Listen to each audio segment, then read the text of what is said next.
22-year-old Tommy Powell, otherwise called Redhead, a laborer of James Street, Kingston, has been charged with the murder of 10-year-old JEZARIAH TYRELL. Powell also faces charges of shooting with intent and illegal possession of firearm and ammunition.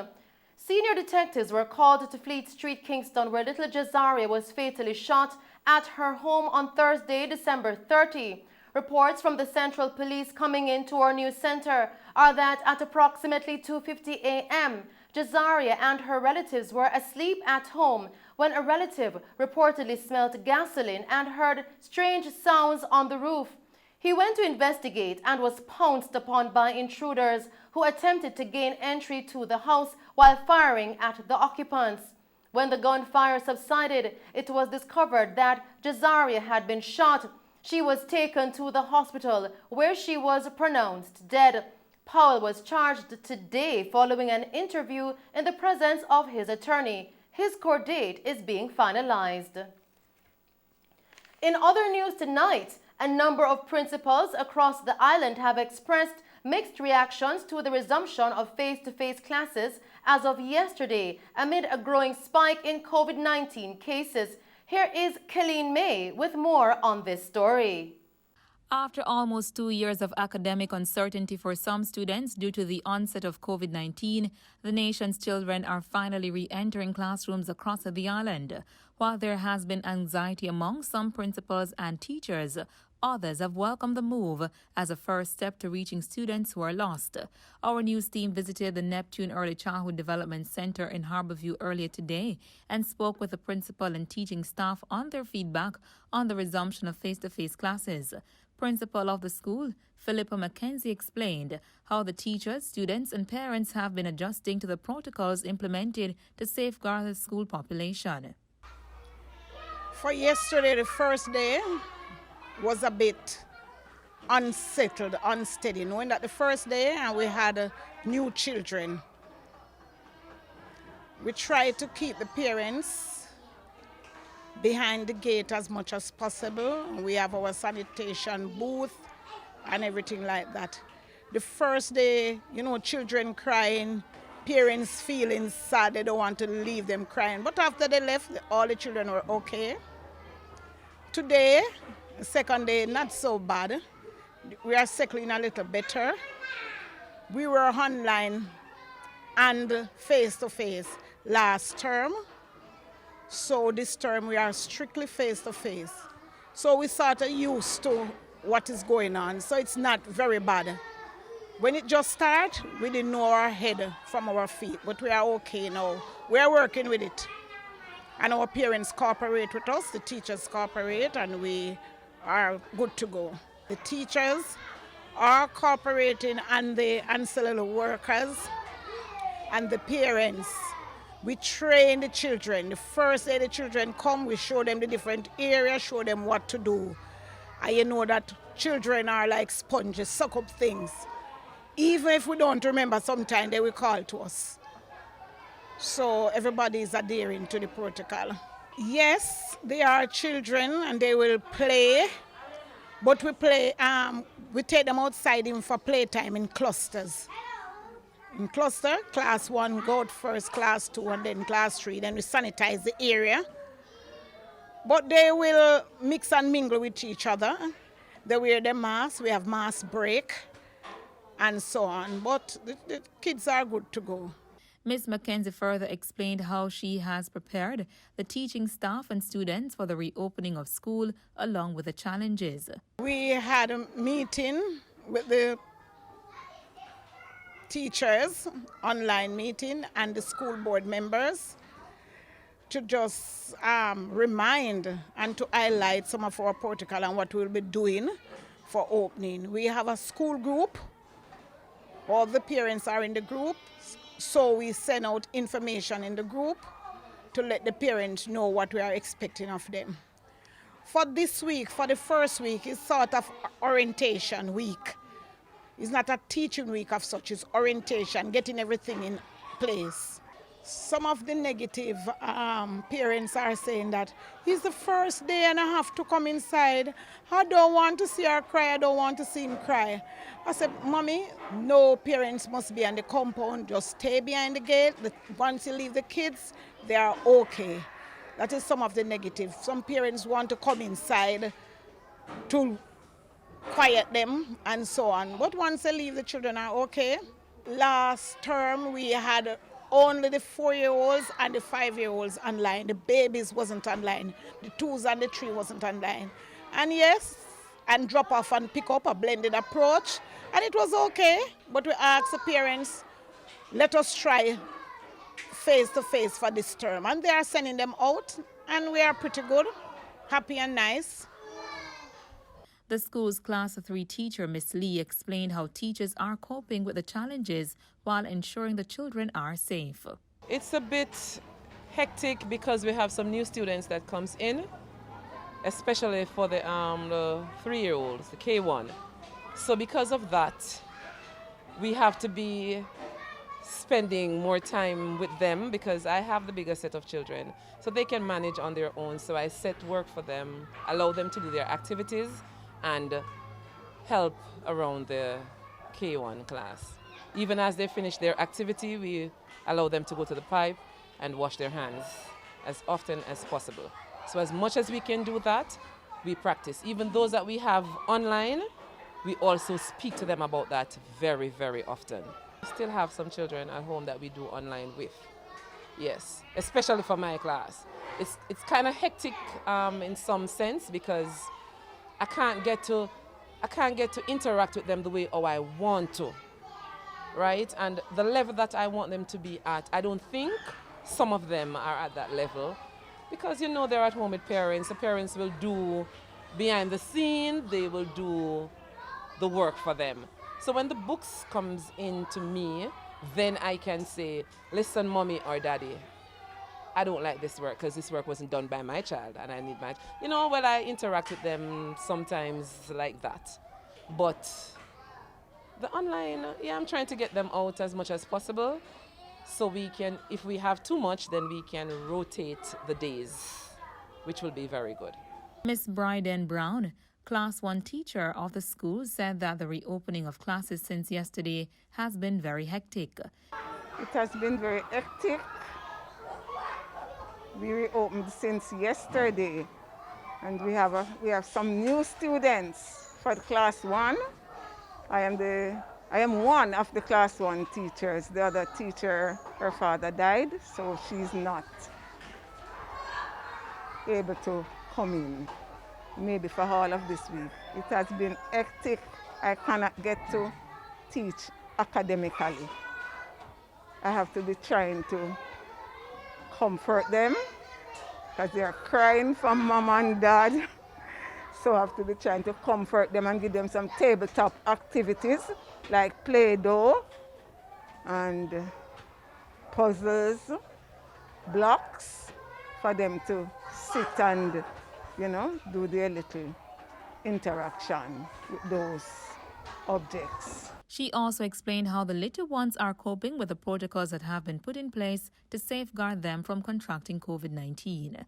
Well, to be honest, the babies can't keep on the mask for long, so they will pull it off. As soon as you put it on their faces, they pull it off after a while. So we're having a challenge with the mask wearing for those little ones. We try to have them seated as much as possible, yes. And the seats are placed like, we try as much, like 3 feet apart from each other.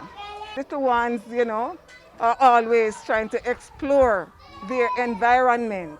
And so, it's an innate thing with them. They just want to explore. They're full of energy and all of that. So, at the beginning, we'll find it like that. But as soon as they start settling down, yes, everything will be, up and running. It will be a smoother transition. Reporting for Mello TV News, I'm Colleen May. Thank you, Kelleen, for that report. We go now to tonight's COVID-19 update. Jamaica recorded 385 new cases and 2 more COVID-19 deaths since yesterday, increasing the total of confirmed cases to 96,331 and total fatalities to 2,479. The deceased are 2 males from Kingston and St. Andrew, aged 42 and 67 years of age. Meanwhile, of the new infections, 247 are females and 138 are males, ranging in age from 18 days to 94 years.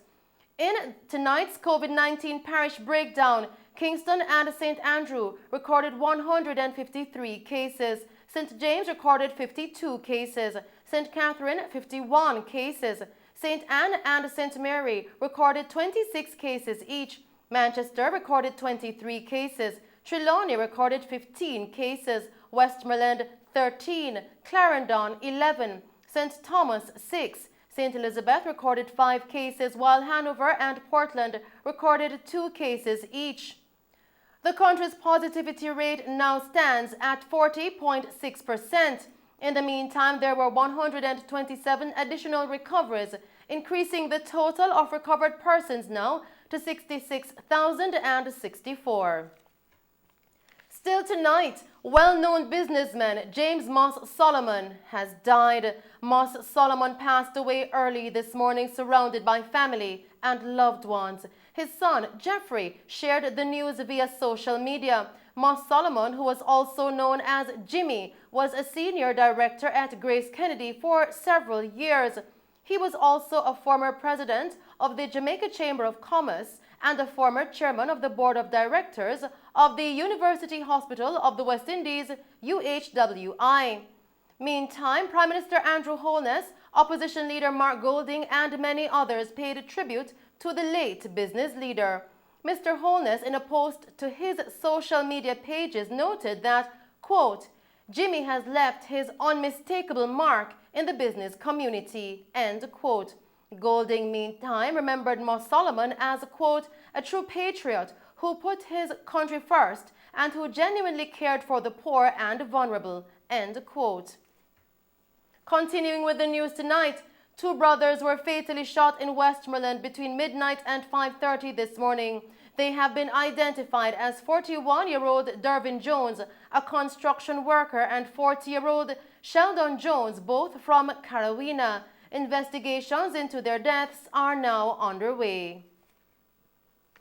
Still tonight, a 50-year-old construction worker was fatally shot by robbers at a bar in Prospect, South Manchester, close to the St. Elizabeth border yesterday. The deceased has been identified by the police as Rommel Ham of Prospect.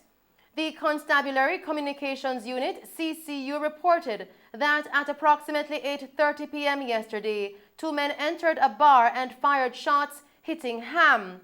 He was subsequently robbed. He was taken to hospital where he was pronounced dead.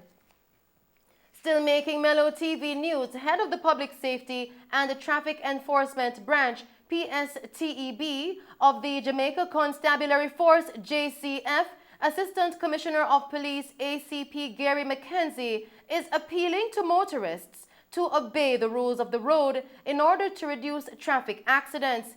ACP McKenzie said that while there are numerous factors that contribute to fatal accidents, 2 major areas are cause for concern. These include motorists overtaking, where there is a continuous white line, and overtaking on approaching a bridge or a corner. McKenzie highlighted that the latter, coupled with the usual problem of speeding, continues to be a recipe for disaster on the island's road networks. He added that there is a serious need for road users to be in full compliance with the road code. Statistics from the Road Safety Unit in the Ministry of Transport and Mining reveal an overall increase in fatal crashes and road fatalities last year. Minister with responsibility for works, Everald Warmington, says there is no truth to a claim that his ministry is victimizing Southeast St. Anne residents, adding that a contentious road project in that constituency is being delayed only as a result of established procurement guidelines. The $30 million project comprises repairs to sections of the road from Claremont to Higgintown in southeast St. Anne, where Lisa Hanna of the parliamentary opposition is the Member of Parliament. In a press release yesterday, Ms. Hanna stated that motorists and residents protesting over the road condition did so almost a year after they staged a similar demonstration. She claimed that the delay in commencing the repairs was due to political victimization and sabotage. In other news tonight, the Airports Authority of Jamaica, AAJ, has set aside funds to end the continuous flooding of the Tinson Pen Aerodrome and a section of the Marcus Garvey Drive in St. Andrew. According to the Minister of Transport and Mining, Robert Montague, the AAJ's engineering department did a study on the area and discovered that a major drain is blocked.